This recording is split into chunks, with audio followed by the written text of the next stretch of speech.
Bo día a todos e a todas. Continuamos con estas mini reseñas dedicadas aos diferentes libros que fun lendo en diferentes etapas da miña vida e hoxe tócalle aos volumes que rematei en xaneiro de 2011. Vamos alá. Entón, o primeiro libro que acabei nesa época é o de Donald Keene, World Within Walls, Japanese Literature of the Pre-Modern Era, 1600-1867, de Donald Keene. Creo que xa falamos de algún libro de Donald Keene nesta sección. Este personaxe que morreu fai non moitos anos, 4 ou 5 anos ou así, era un ilustre niponólogo norteamericano.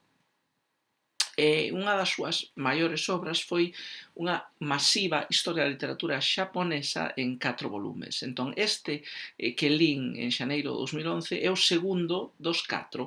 O primeiro era a literatura xaponesa dende os comezos ata prácticamente o século XVI, diríamos, comezos do XVII. E o segundo tomo, que este, é o que na historia de Xapón se chama o período de Edo, cubre o período de Edo, que vai dende 1600 a 1867.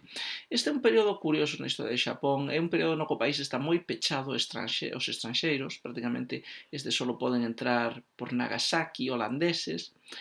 É un período no que a sociedade xaponesa vive un longo período de paz, enriquecese considerablemente. Os gobernantes son os shoguns da familia Tokugawa. Edo, que é o que dá nome a este período, era o centro do señorío feudal dos Tokugawa e convértese nunha gran cidade, é a nosa actual Tokio. Este é un período que, con respecto a outros períodos anteriores, chama a atención polo desenrolo da vida urbana e burguesa e polo desenrolo tamén dunha literatura na que os mercaderes ocupan unha posición importante. Hai autores moi importantes desa época, Ihara Saikaku, por exemplo, en novelas ou en relatos, desenvolvese o teatro de marionetas, o Yoruri, con grandes obras, por exemplo, de Chikamatsu Monzaemon. Hai, por exemplo, tamén o teatro Kabuki. É unha época de relativo florecemento cultural. En poesía, por exemplo, para o público occidental, a época en que se desenvolve o haikai e o haiku, onde cando vive Basho. Entón, é unha época culturalmente bastante florecente, non? De feito, esta época é a especialidade de Keene. Eu sospeito que este foi o primeiro libro que escribiu, porque aunque el ten escrito e traducido cousas de diferentes períodos, a súa especialidade, penso que a tese doutoral súa fixera sobre o período de Edo. Entón, como tamén dixen noutra ocasión, os 4 volumes desta historia de Keene son probablemente a mellor historia da literatura xaponesa que existe en inglés. Este segundo tomo tamén é bastante máis pequeno que o anterior, porque o período de tempo é menor, pero é bastante completo. Entón, todo o que queirades saber de literatura xaponesa do período de Edo, tédelo aquí. É un gran libro, seguramente o relea nun futuro. Como a literatura de Edo non é a que máis me fascina, diría que me lembro daquela maneira, lembrome de cousas concretas, sobre todo cando falaba de Chikamatsu, pero seguramente beneficiaríame volver a lelo outra vez. É unha obra de máxima calidade intelectual e tamén estética, léese moi agradablemente. Continuamos co segundo dos libros rematados en xaneiro de 2011, Concierto Barroco, de Alejo Carpentier. Alejo Carpentier, como seguramente coñezades, é un gran escritor cubano, probablemente, xunto con Lezama Lima, o meirande escritor en literatura cubana, moi interesado na música, no mestizaxe, na hibridación, extremadamente culto. E ten moi boas novelas que lín moito antes de empezar estes rexistros, por exemplo, El reino deste mundo, Los pasos perdidos, El siglo de las luces. Esta novela, Concierto Barroco, non é das súas mellores, todo hai que dicilo. De feito, no mismo 2011 teño unha reseña no blog que podedes ler para máis información se queredes, onde aclaro que, bueno, isto é unha obra de Carpentier a medio gas. Carpentier sigue sendo Carpentier, entón, aínda a medio gas sigue sendo unha novela que conenta ler, pero non é Carpentier no seu lucindo no seu máis luminoso, non? Entón, a trama desta novela basicamente é a viaxe dun criollo cubano a a Venecia, a Europa, xunto co seu criado negro. Aí consiguen convencer a Vivaldi, Preterroso, para que faga unha ópera sobre Montezuma, e despois hai algúns outros pequenos incidentes polo medio, algúns viaxes extraños no tempo, etc. É unha obriña moi pequena, penso que é un libro minúsculo na Biblioteca Carpentier de Alianza, e penso que non ha de pasar moito das 100 páxinas se chega a elas. Lembro-me bastante ben da súa trama, pero como os digo, está ben, seguramente o relea nun futuro, pero é o Carpentier máis floxiño que teño lido, de todo o Carpentier que teño lido. Pasamos ao seguinte, Cara Times Square, de Camilo Gonsar. Este é un libro publicado en 1980, ten un certo estatus de clásico da literatura galega, diríase, non nunha época en que non se publicaban tantas novelas. É unha novela parte que intenta cousas así experimentais. Teño que dicir que non me lembro moito da novela. Tiven que consultar, de feito, a Wikipedia para volver a relembrar. Entón, a memoria que teño do libro é moi escasa. Sei que ten un episodio revelatorio final do que me lembro. Sei que ten lugar en Nova York, pero iso xa o di o título. Pero a verdade é que non lembro prácticamente nada do libro, o que non, por regla xeral, non é un bo elemento que dicir del. Entón, non penso que estivese mal escrito, penso que probablemente para unha novela da súa época está bastante ben, e supoño que incluso utilizaba algunhas técnicas e ferramentas experimentais, pero non podo dicir que me impresionase demasiado. Quizá ves a realidad nun futuro, porque, como os digo, lembro moi pouco dela, e sei que unha novela valorada pola crítica literaria galega. Non? Pasamos a seguinte, o Kokinshu, traducción de Laurel Rasplica Rod. Ben, volvemos ao Xapón. O Kokinshu é unha das grandes antoloxías da poesía medieval xaponesa. Básicamente hai 3 grandes antoloxías, as 3 foron traducidas ao inglés, por certo. Está o Manyoshu, que é a primeira antoloxía de poesía xaponesa que existe, que é do século VIII da nosa era, mediados do século VIII, unha antoloxía bastante grande.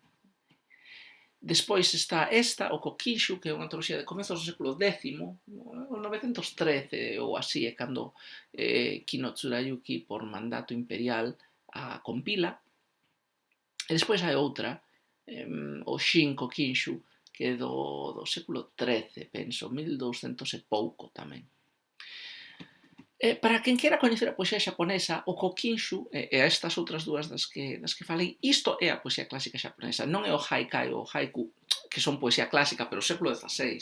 É dicir, esta é a poesía realmente antiga de Xapón, a que desenrola o xénero poético que se chama waka, que ten varias formas, pero a fórmula máis habitual, que despois se chama tanka, son 5 versos de 5, 7, penso que eran 5, 7, 5, 7, 5 ou bueno, hai unha alternancia de versos de 5 e de 7 sílabas, ainda que ahora mesmo non lembro perfectamente o patrón. A mellor é 5, 7, 7, 7, 5, bueno, é igual. Entón, como vos dicía, o Kokinshu créase ou compílase na época Heian, que é unha época de gran esplendor cultural de Xapón, unha época na que, logo de ter recibido durante os séculos anteriores moita influencia da China imperial, Xapón pechas un pouco en si mesmo e desenvolvese autónomamente cun florecemento cultural cortesano, unha cultura, unha literatura centrada na poesía e na novela no mundo da corte de Heian, con grandes obras literarias, por exemplo, a novela de Genji. É unha época super refinada, moi aristocrática, onde os cortesáns pois tiñan que saber moito de poesía e ser capaces de compoñer poesía así espontaneamente. Unha época clásica, diríase. E o Kokinshu, nese sentido, é unha antoloxía clásica, non? Que exerceu unha influencia masiva en todo o desenvolvemento da poesía xaponesa posterior, sobre todo na Idade Media, pero incluso ata a día de hoxe. É a colección clásica, e os escritores do Kokinshu pois son os escritores clásicos por antonomasia. Moitos dos estereotipos que se ten sobre a poesía xaponesa, que despois se continuarán no haikai de outra maneira, están aquí, non? Por exemplo, a importancia das estacións, que son o tema principal de moitos dos poemas, os tankas son poemas bastante breves, entón non solen ser poemas narrativos ou moi detallados, ou moi narrativos, incluso soen presentar esceas líricas, amorosas ou naturais. Entón, a gran temática é a descripción das estacións e do paso do tempo e os kigo, os elementos de cada unha das estacións. Hai tamén o outro gran pilar é a poesía amorosa, que é moi importante. E iso é prácticamente a temática do Kokinshu. É un tipo de poesía moi aristocrática, moi cortesana, moi influída pola poesía chinesa do período das 6 dinastías, que era un período tamén así aristocrático, moi esteticista en poesía. Entón, o Kokinshu é unha antoloxía estupenda. Se queredes coñecer e disfrutar de poesía clásica xaponesa, deberíades ler o Kokinshu, é unha obra maravillosa.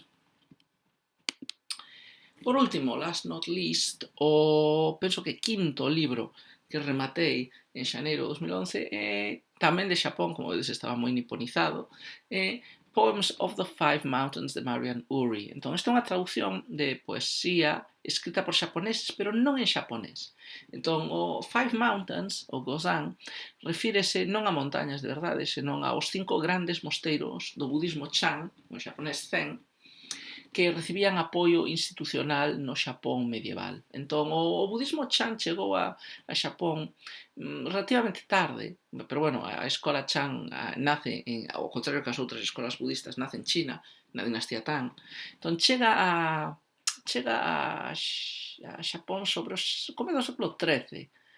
E de feito nesa época, nos séculos XIII, XIV ata o XV, convértese no budismo máis estimado e máis patrocinado polos shoguns e polos samurais que nesa época se fixeran co poder en Xapón. Entón, a poesía das 5 montañas é unha antoloxía desta poesía feita por monxes budistas Chan nos grandes mosteiros patrocinados polo Estado en Xapón.